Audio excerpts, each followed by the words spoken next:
Hi, I'm Caitlin. Welcome back to Old Fashioned Graces.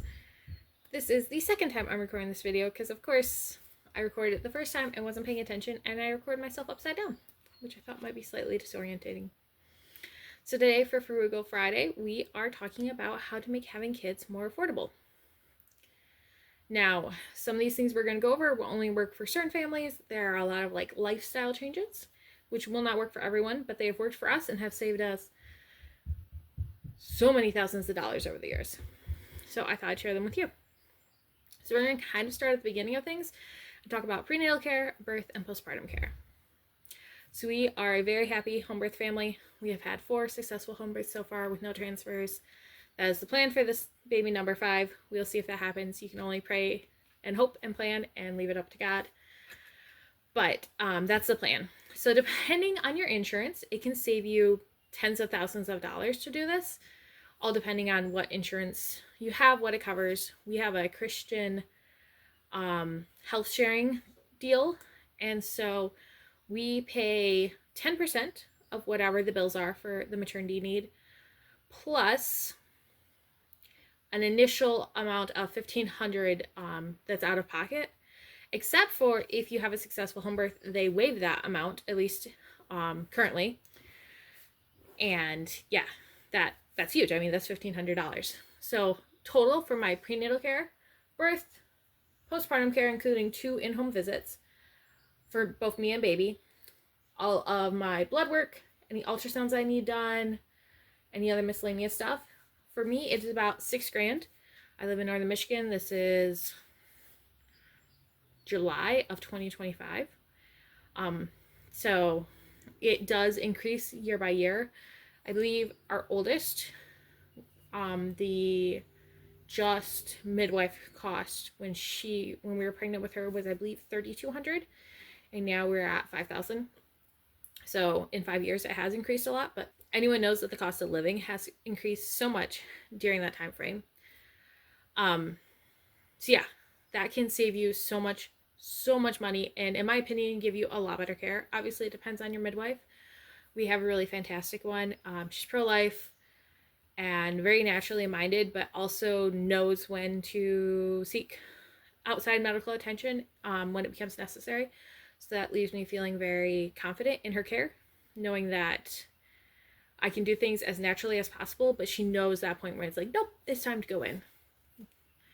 So yeah, I would look into that. Obviously, it's not for everyone. Home birth is not for everyone. Not everyone qualifies for that medically.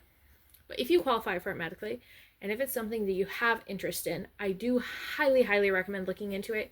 It can save you a lot of money and, in my opinion, give you a lot better care. That being said, there are some super fantastic OBGYNs. It just depends on your area and your doctor and your hospital. So your second thing is going to be feeding the baby. Now that you've had it, obviously, if you can and it works with your baby, nursing is going to be a lot cheaper than formula. Even if you end up getting a really nice breast pump, I have breastfed so far all my babies. My mom breastfed all of us kids. And so I sometimes forget how much formula is, and then I'll be like down that aisle and I will look at the canisters and just be shocked at the prices that they are. And I know for a while it was hard to even get your hands on it, which is just crazy to me because there are some babies that absolutely need it. They can't nurse for whatever reason. And then there's moms that don't nurse and are now past the point of being able to nurse and to not be able to get it. That would just be terrifying. So if it works for you and your baby, I highly recommend nursing. There's many wonderful health benefits for both mom and baby. And yeah, saves so much money. Even with getting a breast pump and bottles, if you want to do pumping and bottle feeding, can save so much money. The next thing would be looking into a stay-at-home parent. Obviously, this depends on your family dynamics and what works well for you. But there are tons of studies that show the importance of, especially for the first 3 years of your child's life, them being with a parent, preferably mom. As far as bonding goes, there is just something special about mom during those first 3 years. Not that dads aren't important. But there's new research that's coming out that's just showing that. So if it works at all for you to do stay at home, It is amazing and wonderful for your baby. It is not easy. In fact, here at some point, I'm going to be posting a video talking about how hard it is. But just because something's hard doesn't mean that it's not good, it's not beautiful. So it is hard, but there's also no such thing as easy life. Anyone that tells you that is trying to sell you something. I have a bachelor's degree in psychology. I don't qualify for any super amazingly high paying jobs just with the degree that I have and all that. So we figured with one child, childcare and an additional cost associated with that, like having to call off work if my child was sick or something like that, my income would be basically eaten up by childcare. We figured out at the time, because I also wouldn't want to go to just like some random person who has a trailer full of kids that said they could watch them. I'd want to go to, good qualified place. I was gonna, over the course of the year, basically make $3,000 to $4,000, and it's just not worth it. Now with 4 children, soon to be 5, it would eat up my entire paycheck. There's no way we could afford it. And I have a sister that does childcare, and I look at how much she makes on her end, and I'm like, it's not really enough. Like, there's not a great solution, in my opinion.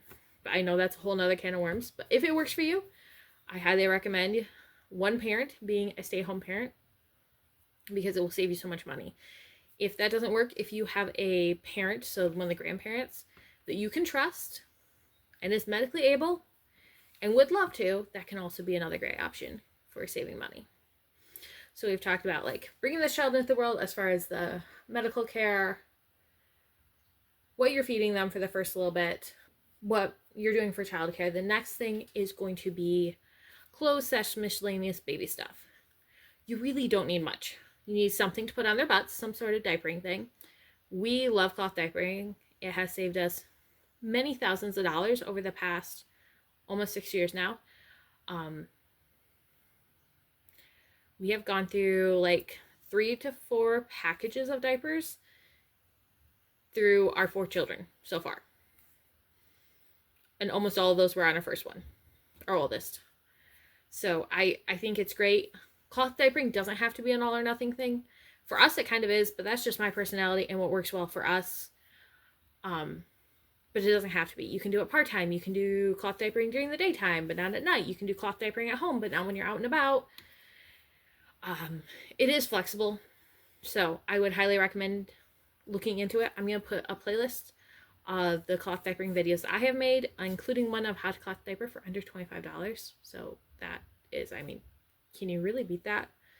That's like cloth diapering your baby through their entire diapering time for $25. And obviously, to make life easier, you can do more expensive stash. Our stash is more expensive, but that would work. Next thing is going to be clothes. Baby clothes can get crazy expensive. And don't get me wrong, they're like the cutest thing on the entire planet. However, there's a lot of hand-me-downs available and used baby clothes. Like, if you put it out there on whatever social media you have, or just let your friends and family know, or talk to local churches, or whatever your support group is, I bet you could get hand-me-down baby clothes. Some of them might be too stained to use. Some of them are maybe not your style, but I think for the first 3 years of our parenting, so we had 2 children during that time, we bought 2 items of clothing. It was like we needed a pair of tights, because tights tend to wear out pretty quickly. And I think like a specific pair of shoes for something that we needed. That was it. So hand-me-downs are a wonderful resource. If those aren't available, check out resale shops, because baby clothes are so stinking adorable, but they do add up really fast. I mean, even at Walmart, like on sale, they can be like $7 an outfit, which, I mean, they are adorable, but still that adds up, because you need a fair amount of outfits for a baby. That being said, you don't need a closet full. You need like a dresser, drawer full of clothes. Less if you're doing laundry all the way through every day. I don't. But you need some onesies, like the ones that just snap under the butt. that are short sleeve. You need some full long sleeve ones, and then depending on the season of the year and your weather, depends on what else you need. And then my final tip for this video is borrow or buy used. A lot of baby gear, we're talking like swings and bouncers and things like that, I would see about borrowing. Ask friends that have kids, especially if you have friends that have like a baby that's like 6 months to a year older than your baby. You know, a lot of the stuff you're only using for a couple months at a time. So if they're comfortable with it, I would just borrow it. And if that doesn't work, buy used. Obviously, pay attention. You don't want to get stuff that's broken. But yeah, you go through this stuff so quickly, and it's so expensive and so not good for the planet for every family to buy stuff new. I know people complain about how bad having kids, especially a bunch of kids, is for the planet. But I don't really think that's the case a lot of the times. Because like the large families I know mainly are buying used stuff or getting it free. So they are taking stuff that was destined for the landfill and using it as long as possible. That's better. Plus, like, all the large families I know are very entrepreneurial and are actually creating stuff instead of consuming stuff, which is another thing in and of itself. You can even ask your parents or your in-laws if they have anything. My parents and my in-laws both had baby stuff still. Now, granted, it wasn't exactly new, but it still was very functional and worked, and we love it. If you go to church, you know, a lot of times there'll be older couples that have grandkids that are a little bit older. They're out of the baby stage, and so they'll have stuff from when their grandkids came over and played that they no longer need, and we've gotten some really cool stuff. I would just really avoid, except for things like car seats, which is a different story. Obviously, you want to be very, very careful with that and certain things. But except for those few things you need to be really, really careful about, buy used when possible, or hand-me-downs, or borrowing it. It saves you so much money and is better for the environment. If this was helpful, I would love for you to like and comment and let me know. Let me know if you've tried any of these tips, because I would love to do a part 2 if this is something you're interested in. So let me know down below, and I will see you on Sunday. I have a beautiful dress that I made my daughter because she went through a growth spurt, and so now all of her dresses are too short.